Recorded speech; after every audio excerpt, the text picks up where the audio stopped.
Bonjour à tous. Il y a seulement 2 semaines que nous avons commencé le 9e livre du Rambam, Korbanot, les sacrifices, dans lequel on a étudié les lois du sacrifice de Pessah, les lois du sacrifice de fête, les lois du sacrifice de premier-né, les lois de Jigagot, si quelqu'un il doit amener des sacrifices parce qu'il a fait quelque chose sans faire exprès, les lois de Mechuse Kapara, quelqu'un qui doit amener un sacrifice pour que sa Kapara, son pardon, soit fini. Et aujourd'hui, le lendemain de Pessah 5778, on finit ce livre avec les lois de Temura, qui veut dire les lois des échanges. La Torah dit que si quelqu'un a pris un animal, il a dit que cet animal va être kadosh, va être saint, va être en sacrifice, eh bien, il n'a pas le droit de décider, de dire maintenant, eh bien, à la place du mouton numéro 1, c'est le numéro 2 qui va être un sacrifice. Et s'il a fait ça, eh bien, le numéro 1 est considéré kadosh saint, et aussi le deuxième, il est aussi considéré saint. Et évidemment, en plus de ça, il a fait aussi une avéra, il a fait une transgression. Ça, c'est les lois de Temura. À la fin du livre de Korbanot, le Rambam conclut avec les paroles suivantes. Il dit, bien que les lois de la Torah soient des décrets, comme nous l'avons expliqué à la fin des précédents livres, donc le livre de Avoda, que le Rambam là-bas disait que les mishpatim, les lois rationnelles, sont des lois qu'on voit leur efficacité. Par contre, les chukim, les lois irrationnelles, c'est ceux qu'on ne connaît pas leur raison. Le Rambam dit, quand même, il convient d'y réfléchir et de donner des raisons à chaque fois que l'on peut trouver des raisons. C'est-à-dire que même les lois qui sont des lois qui sont irrationnelles, ce qu'on appelle des chukim, si tu peux trouver une raison, eh bien, donne une raison. Comme les premiers sages ont dit à propos de Shlomo HaMelech, le roi Salomon, qu'il a compris la majorité des raisons de toutes les lois de la Torah. Alors le Rambam dit, puisqu'il faut trouver des raisons pour les lois, tout ce qu'on peut trouver des raisons, il faut leur donner même si c'est des choses qui sont irrationnelles à la base. Alors le Rambam dit, il me semble avoir compris quelle est l'explication de Temura, pourquoi la Torah interdit cet échange-là.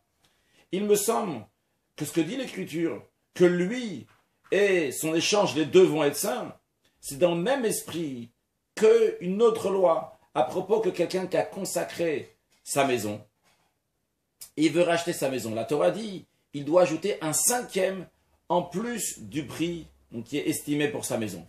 Pourquoi? La Torah a sondé la pensée de l'homme et son mauvais penchant. La nature de l'homme tend à multiplier ses acquisitions et prendre soin de son argent.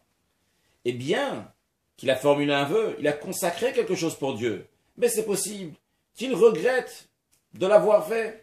Parce que c'était trop difficile, il a fait un pas, mais après il revient en arrière. Alors la Torah dit, s'il le rachète, il doit rajouter un 5e. Comme ça on est sûr qu'il va payer le prix.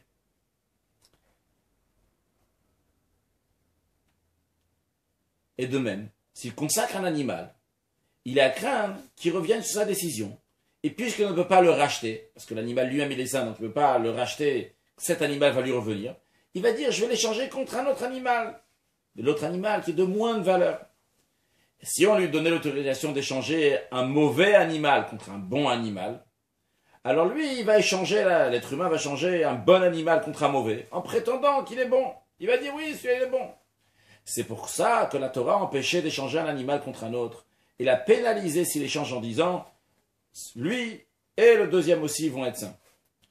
Toutes ces règles ont pour fin de soumettre le penchant, le mauvais penchant de l'homme, le Yetzer Hara, et de corriger ses traits de caractère. Et le Rambam dit, la majorité des lois de la Torah ne sont que des résolutions prises des merachot, de Akadosh Baruch Hu, qui vient de lois, des conseils de loin, pour corriger, littéralement, il traduit ces résolutions prises dès longtemps, c'est l'expression du verset, grande dans le dessein. Donc en tout cas, ça vient de Dieu. Pour corriger les traits de caractère et rendre droites les actions des hommes.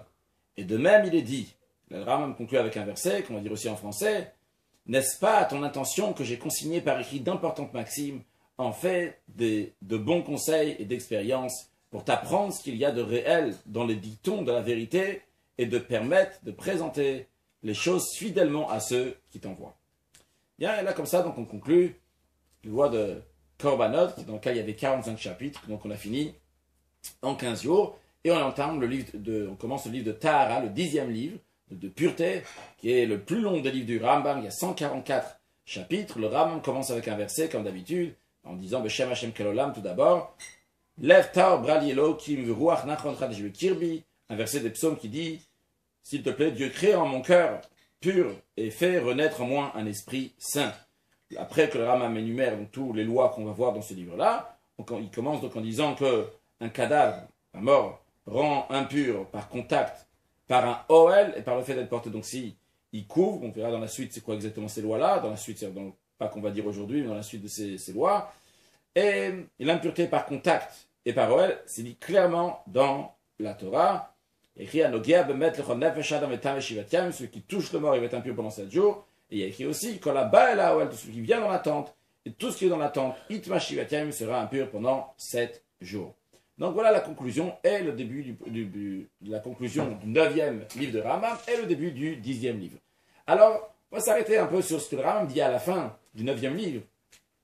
Il dit que Shlomo HaMelech, tout d'abord il dit qu'il faut essayer de comprendre les lois. Alors le Rambam dit qu'il y a des lois, qu'il y a des raisons à toutes les lois, même les lois qui sont irrationnelles, il y a des raisons. D'ailleurs c'est contrairement à Rashi, que le commentaire de Rashi dit à plusieurs reprises que les lois irrationnelles, les chukim, n'ont pas de raison, c'est juste un décret divin. Mais le Rambam dit qu'il y a des raisons. Et le Rambam dit, essaye de trouver un maximum de raisons. Alors il faut comprendre, si tu vas trouver des raisons, en quoi ça va être des chukim, en quoi ça va être des lois irrationnelles. Deuxième question qu'il faut comprendre, le Rambam dit que Shlomo HaMelech, le roi Salomon, il a compris la majorité des raisons de toutes les lois irrationnelles de la Torah, de tous les chukim. Il a compris.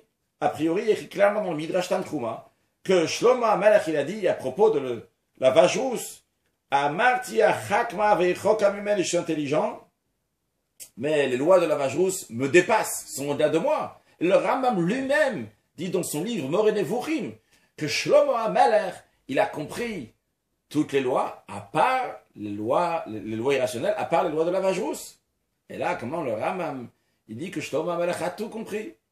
L'explication est la suivante. Le Rambam, il dit dans son livre Moreh Nevuchim, le livre des égarés, il explique que toutes les mitzvot, ils ont une partie qu'on comprend et une partie qu'on ne comprend pas. C'est-à-dire, même si tu vas comprendre ce qu'on appelle le klal ou ta mitzvah, la mitzvah de manière générale, mais les détails de la mitzvah vont être incompréhensibles. Et le Rambam dit ça à propos de toutes les mitzvot. C'est-à-dire que ce soit les lois qu'on appelle mishpatim qui sont rationnelles, ou que ce soit les lois qui sont chukim qui sont irrationnelles, à propos de tous ces mitzvot-là, le Rambam dit qu'il y a une partie que tu comprends et une partie que tu ne comprends pas. Alors, quelle est la différence dans ce cas entre les chukim et les mishpatim, les lois irrationnelles et rationnelles? Eh bien, tout simplement, on peut dire, expliquer le Rambam, que dans les lois qui sont des mishpatim, des lois rationnelles, la loi de manière générale est tout à fait compréhensible. Les détails ne sont pas tous compréhensibles. Et on peut comprendre de ne pas tuer, ne pas voler, honorer ses parents. Après, les détails, exactement pourquoi la Torah l'a dit d'une telle manière et pas d'une autre manière, ces choses-là, on ne comprend pas. Par contre, dans les chukim, dans les lois qui sont irrationnelles, ou bien qu'on ne comprend pas la raison générale de la mitzvah, la klaut mitzvah, ou bien qu'on ne comprend pas la majorité ou une grande partie des détails de la mitzvah, ce qui fait que la partie majoritaire dans les chukim, dans ces lois-là, sont des lois qui sont irrationnelles, parce qu'on comprend seulement quelques détails.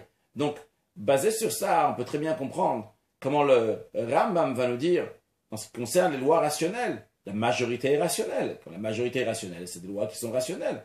Par contre, dans les lois qui sont chukim, ils sont irrationnels. Bien qu'ils sont irrationnels, mais tu peux comprendre certaines choses. Alors, essaye de comprendre ces certaines choses et ça ne changera pas que ce soit des chukim. Par exemple, dans son livre Moreh Nevuchim, le Rambam donne l'exemple d'un sacrifice. Il dit que le sacrifice, il y a une to'alet broura. C'est-à-dire que l'efficacité du sacrifice est claire. D'un autre côté, le Rambam dit, mais les détails des sacrifices sont be'emet, ils sont pas compréhensibles, la majorité des détails des sacrifices. Donc on voit ici que, de manière générale, il comprend, mais la majorité des détails ne sont pas compréhensibles. Donc basé sur ça, on peut comprendre aussi ce que Shlomo HaMelech. Shlomo HaMelech, quand le Rambam dit qu'il a compris la majorité des raisons de toutes les lois de la Torah, même de la vache rousse, il a compris. On peut expliquer par exemple, c'est un exemple, c'est pas ce que le Rambam dit, mais ce que le Rabbi ramène dans une note de la Sikha, que Shlomo, on peut très bien dire, parce que le Rabbi ne ramène pas ça en ce qui concerne Shlomo HaMelech, mais de manière générale, on peut très bien dire que de manière générale, on comprend la notion de vache rousse. Pourquoi la vache rousse? Parce qu'on a fait le veau d'or. Alors le veau d'or, la maman du veau, c'est quoi? C'est une vache. Alors on a une vache pour pardonner. Mais après le détail, que la vache rousse va purifier celui qui est impur et va rendre impur celui qui est pur, ça c'est des parties qui sont irrationnelles. Donc on peut dire, revenons à ce qu'on disait, on peut très bien dire que Shlomo HaMelech il a compris une partie de la notion de la vache rousse, mais d'autres détails de la vache rousse. Et la majorité, il n'a pas compris. Donc le fait qu'il n'a pas compris la majorité, ça correspond bien à ce que le Midrash Tanchum a dit, que Shlomo HaMelech n'a pas compris. Les détails qu'il a compris, mais ça reste encore des choukim qui sont totalement irrationnels. Parce qu'il n'a pas compris cette loi-là, contrairement aux autres choukim qu'il a encore mieux compris.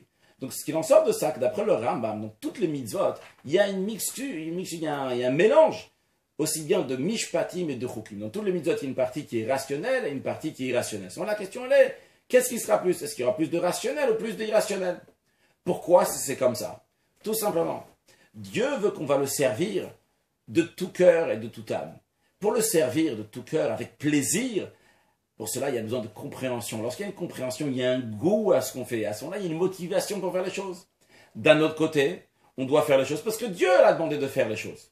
À chaque des mitzvot, c'est des mitzvot de Dieu, c'est un tzivouï, c'est un ordre de Dieu.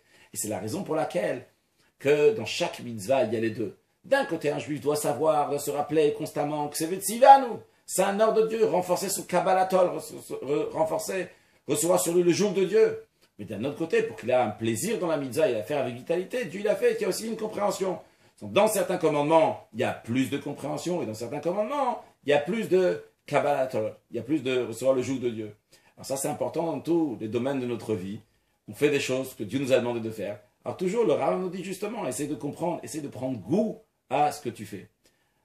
Que Dieu fasse, que très prochainement, on mérite la venue de Mashiach, et à ce moment-là, comme il y a écrit dans Shir HaShirim, Ishakeni minishikot piou, que Dieu va m'embrasser des baisers de sa bouche, et comme le commentaire de Rashi explique, c'est qu'Akadosh Baruch Hu promet au peuple juif qu'il va venir se dévoiler au peuple juif et dévoiler Sod Tzvunea, Sod Tamer, Mistar Tzvunea, que Dieu va dévoiler les secrets de la Torah au peuple juif. Et comme le Rambam dit à la fin de son livre, que comme Mashiach viendra, que Israël Yuchachamim Gdolim Yodim Dvarim Astumim, le peuple juif va être un des grands sages, ils vont connaître les choses qui sont cachées, sûrement, même les choukim, les lois qui sont irrationnelles, on va aussi les comprendre très prochainement avec la venue de Mashiach. Now, une excellente journée.